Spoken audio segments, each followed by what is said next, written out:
everybody. Thank you for joining us for another week of racing at Del Mar, which of course means another episode of Beach Boss. In case you haven't been following along, I am Michelle Yu. I'm your host, but your Beach Boss himself is Mr. Ray Paulick. Ray, tell the people how much money you've accumulated up to now. You know, it hasn't gone well, Michelle. In fact, somebody said that my picks were horse shirt, and so I decided today that I would wear a horse shirt, and maybe that would change my luck. I think they said horse shirt. I like it. You know what? Anything you can do to change your luck, Ray, I think is going to be a big positive, right? I think I should just follow your picks, but you never give them to me in advance, so I don't know what to do. No, it's just because I keep thinking you guys are going to make educated guesses, and then when I see what kind of picks you guys have, I see faster flashing. Jump in there with my picks, which are not asked for. Well, I hope you've got somebody set up for me this week that is a pushover. The last I don't know if he's a pushover, but he's definitely funny. We know he's handsome. Everybody that watches TVG knows him, and he is TV's Mike Joyce. So I'm really thrilled to have him on today. He is one of my favorite people in the game. He is one of my personal, very, very, very close friends. So thanks, Mike, for joining us here on the Beach Boss.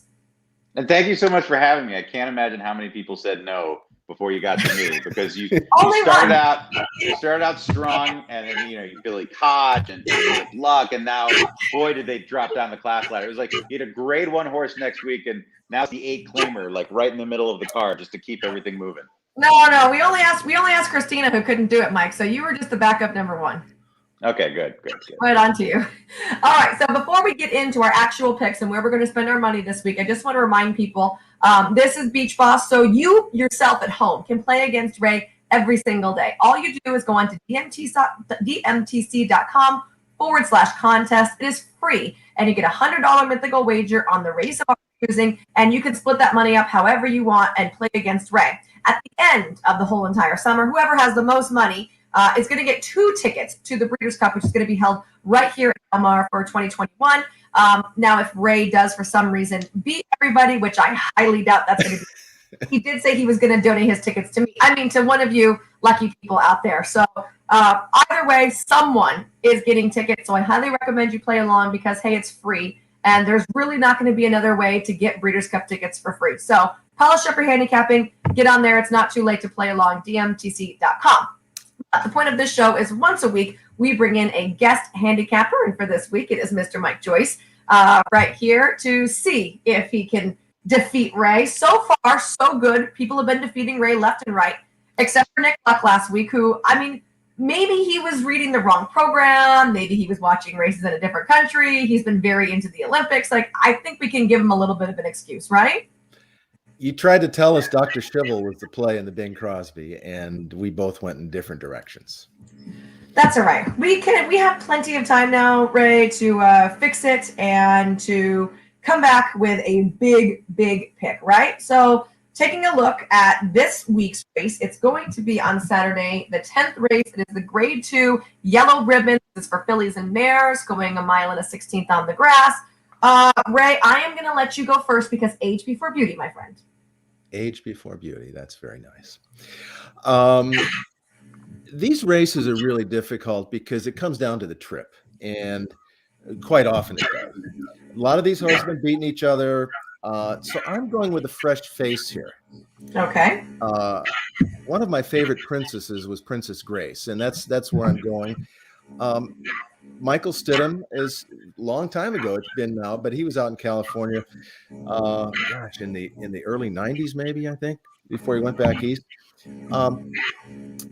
Princess Grace comes off of a race that she probably needed at Parks. It was only a Grade 3. The competition probably wasn't as tough as it was here, but I just think the fresh face is the play for me. I like Kent DeStormo, the way he's been riding at this meet.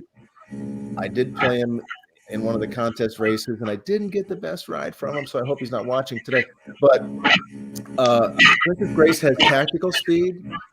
The 8 post is not ideal, but I think she can get a good early position and run them down late, just like she did at Parks in the Jim Penny Stakes. Well, I'm going 60 to win and 40 to place.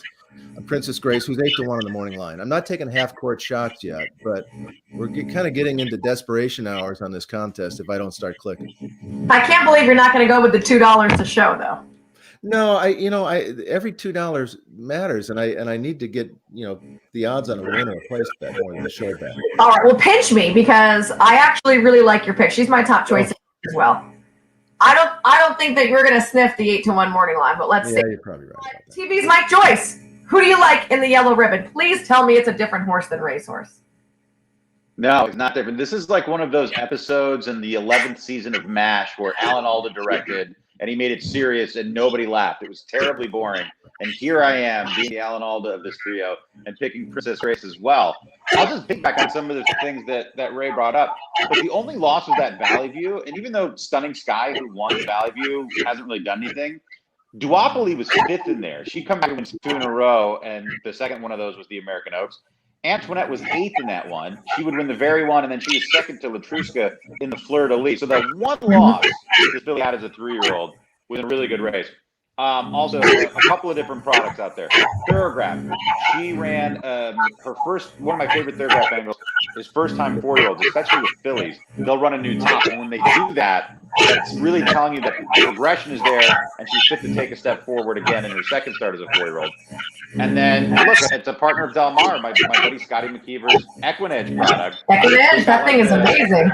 It really is, and she had the highest, the GSR, the genetic speed rating number in there. There's just a lot of things, and I'm with Ray on the new face. And it comes to the trip, and Kent DeSormo gives great rides in turf races as easily as the rest of us, walk out to the car in the morning. I mean, it's just so instinctual for him that I really think he trips out. Now, she's got 2 Grade 1 winners in this field she's got to go against, and both of them won their Grade 1 in the game plate. So it is a stout field, much tougher than what she's faced. But I do think Michael Stidham, he doesn't come out to California for the fish tacos at the bridge. Right? He comes out here to get a win, and I think he's got a live one. Okay, so what do you do with your $100? Because, I mean, you're not going to go 60-40, right? This is going to be our great equalizer then to see who actually comes out on top should Princess Grace come with the victory. Yeah, I just bet $100 to win. So oh, really? He's rooting against his pick here if he wants to beat me. Yeah, I'm just going $100 to win. And you're right, we're not going to get that 8-1. We're going to be half the price. I still think she pays $10 because, like I said, she's got 2 great. Yes, because they're going to bet maximum rate. They're not going to not bet maximum rate. They're going to bet the Mandela horse dog tag. They're going to bet Charming Me a little bit with her speed.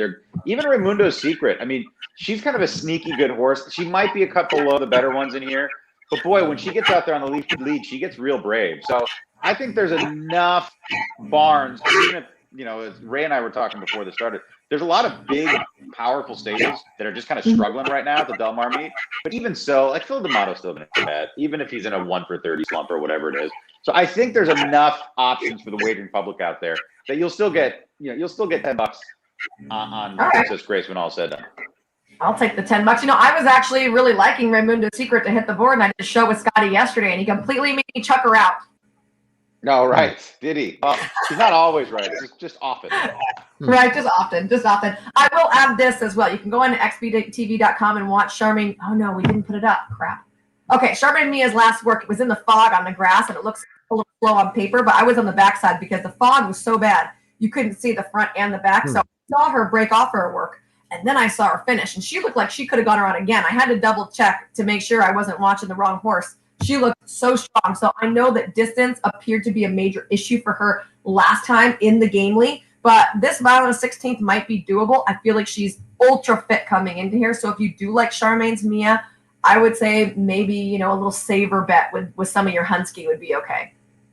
Right, because I'll tell you what, the thing I didn't like about her was the distance, because the longer she goes, at least in the last 4 races, the slower she goes. So yeah, I was kind of thinking, she might be a miler or a one-turn turf horse. Well, I think that you're probably right about that, but if she's going to get one that's beyond a mile, I think today's going to be the day, just the way she's been working. Fair enough. Mike, smile. Golly, there's like nice smiles. I wanted Ray to say something. I felt like I was talking over him. Oh, I forgot about Ray. I was going to say something nice about TVG. It's so great to be back in the grandstand at Del Mar. I haven't missed a day. But last summer I sat a half mile away from the track, and I watched every race on TV, and I feel like I'm missing something by not getting some of those pre-race interviews. And I'm serious that you and Brittany really get some good nuggets of information when you're doing these pre-race interviews. Look, we've had actually a really great summer from programming. The pre-race stuff, as a horse player, like it's either you love it or you hate it, because you make assumptions when handicapping, and when a trainer tells you your assumption is wrong and your money's already down, you're like, okay, like I gotta go. So that's one thing about it. The other thing is the biggest enhancement to our programming this summer is that we finally got clearance to have drones. So we have drone footage. So we have this high angle replay. We've got a touchscreen, so it's, we're all being Steve Korniacki light, right? We're trying to do replays there, but it's really just great technology. And then we have clearance for jockey cams. We have 4 riders wearing our cameras throughout: Flavian, Mike Smith, Berto, and Jessica Piper. And the thing is, Flavian, I'm so happy that he's the leading rider here, because for whatever reason, I don't know why it lines up like this, every time we take his replay camera, he finishes second. It's like, oh, hey, let's go to the jockey cam, watch Flavian get passed in the final 8th. I'm like, we have got to stop showing this guy finishing second. He's the leading rider here. But every time it's like, oh, he's clear. And then someone comes flying by on the outside, and they're like, stop showing the second place cam. But he hasn't complained yet, so we're good. Mike, does one of your jocks have a camera that goes backwards? We do that if one of our jockeys is going to be on the lead and we know that they're going to be fast, we'll put the camera on backwards. So if if Jess is on the fastest horse in the race, she's going to be in front of the field, we put it backwards because it's a better view. You get to see all the action behind her. So that's so cool. I thought I saw that like once or twice. I was like, wait, was that the back of the field? Yeah. So the only problem with it is we love our toys so much. The only complaint we've been getting is we take the camera when they're getting legged up on horses and people are vomiting at home. They're like, oh, I'm getting motion sickness. We're calling it the Dramamine shot. We're like, okay, let's stop with the Dramamine shot. All right, let's get rid of that one. Let's just get it during the race when everything's smooth. I like it. It seems to me that the C's always part for Flavian. You must have some really great shots of like when he's going up between horses, and then all of a sudden there's a big opening for him. I don't know how that happened, but he always seems to have an opening. You know what? It's really wild too in those turf races. That jockey cam. I mean, we see it on a pan view, but when you go to the jockey cam and then you couple that with the drone cam, you really get an idea of how quickly these decisions need to be made and how they're making them. Because when they commit to a spot, they're assuming horses are doing, whether a horse is backing up, whether they're going to float a little bit. They commit to that spot before that hole opens. It's really amazing to see it in real time and from that perspective. And I think that's been eye-opening for all of us. I mean, we've been in this game our entire lives. And that's the one thing about horse racing I think all of us love, is that no matter how long you come to the track, every day you can see something you've never seen before. And that's been, true with the jockey cam and the drone footage, especially in those races where, they're bunched up turning for home. There's 4 or 5 spots where a horse, can find a lane when they have to make those decisions. It's been pretty cool to see. Very exciting. I think it's been awesome to get to watch all the unique footage. And my favorite is still right now the paddock cam that you guys have going on. I love the paddock cam view when they come in between people that are standing there and then show a horse. It's just so smooth. I love it. We have a half a dozen, maybe even more, of these little handheld Steadicam things called gimbals, and you see a lot of them now because the camera technology on an iPhone is off the charts. But we'll take 4 or 5 camera people and have them walking around the camera, like walking around the paddock, especially when all the people are coming in, the horses are coming in. So as they enter the paddock, or if there's horses schooling, we'll take them, and it's just an iPhone. It's just amazing how far technology's gotten. I mean, 15 years ago, we had a camera that weighed 85 pounds on someone's back at a production truck the size of a semi-trailer. Now we've got an iPhone on a gimbal and a guy just walking around like this. That's what you have the guy doing the post parade with, right? Walking alongside the horses, one of those. Yeah, and that used to be a Steadicam operator who had, the Steadicam setup itself weighs like 80 pounds, right? It's just crazy what we can do now. Anna says she's so thankful that things are lighter now. Yes, my lower back too, even though I've never had to carry a can in my life. All right, so that was our pick again. The Beach Boss feature race of the weekend is going to be the Grade 2 Yellow Ribbon for Saturday. Big thanks to Mike Joyce for coming on, being super creative with an amazing pick. Although, to be fair, you guys did give us an 8-to-1 shot, so I know you were trying to think outside the box. It just maybe didn't end up working out like we thought it was going to, but you might end up both with a winner. So we'll be cheering on Princess Grace as she goes postward over at Del Mar on Saturday. So thank you so much to TV's Mike Joyce. You can watch him all the time on TVG. And also thank you to our resident beach boss, Ray Paulick. We will be talking to you guys next week. See you later, Ray. And best Thanks so much. Good luck to everybody. Thanks for having me. It was a lot of fun. And I'm debuting a new haircut today on Trackside Live. Stay tuned.